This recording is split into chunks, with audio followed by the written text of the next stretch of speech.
اهلا بيكم في كرة من داخل الغرفة. معكم احمد محمود. اليوم جايب لكم فيديو جديد. فيديو اليوم: المنتخب الالماني والمنتخب الارجنتيني هل خرجوا من كاس عالم قطر 2022؟ الكل يتساءل بعد الجولة الاولى بعد هزيمة المنتخب الارجنتيني امام المنتخب السعودي والمنتخب الالماني امام المنتخب الياباني.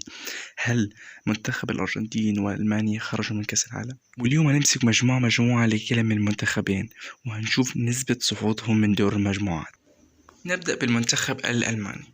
المنتخب الألماني في مجموعته أسبانيا واليابان وألمانيا وكوستاريكا بنفس الترتيب. أسبانيا ب3 نقاط واليابان في المركز الثاني ب3 نقاط، وألمانيا وكوستاريكا ثالث ورابع 0 نقاط. أما عن مباريات المنتخب الألماني في هذه المجموعة، في المباراة الأولى هيقابل ألمانيا. أسبانيا وألمانيا يلعبوا. أنا أتوقع بالأداء الهزيل للمنتخب الألماني أمام اليابان، فطبعا لويس إنريكي وشباب إنريكي يقضون على ألمانيا وحظوظ ألمانيا في الصعود من دور المجموعات. ومباراة كوستاريكا مباراة مضمونة، لأن كوستاريكا منتخب سيء جدا جدا جدا. وتصبح مجموعة ألمانيا بالشكل ده: أسبانيا بالعلامة الكاملة في المركز الأول، واليابان ب6 نقاط، وألمانيا ب3 نقاط، وكوستاريكا ب0 نقاط.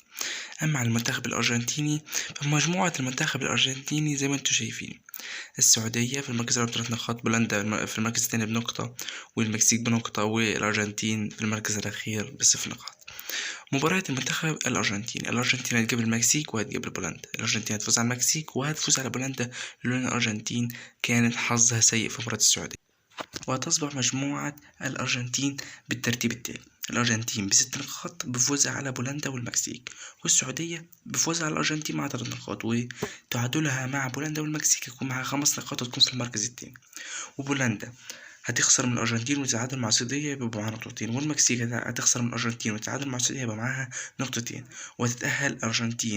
وتتأهل الأرجنتين إلى دور 16. قبل نهاية الحلقة كان معكم أحمد محمود من كرة من داخل الغرفة. لا تنسوا اللايك والاشتراك والسبسكرايب، وفي نهاية الحلقة أقول لكم سلام.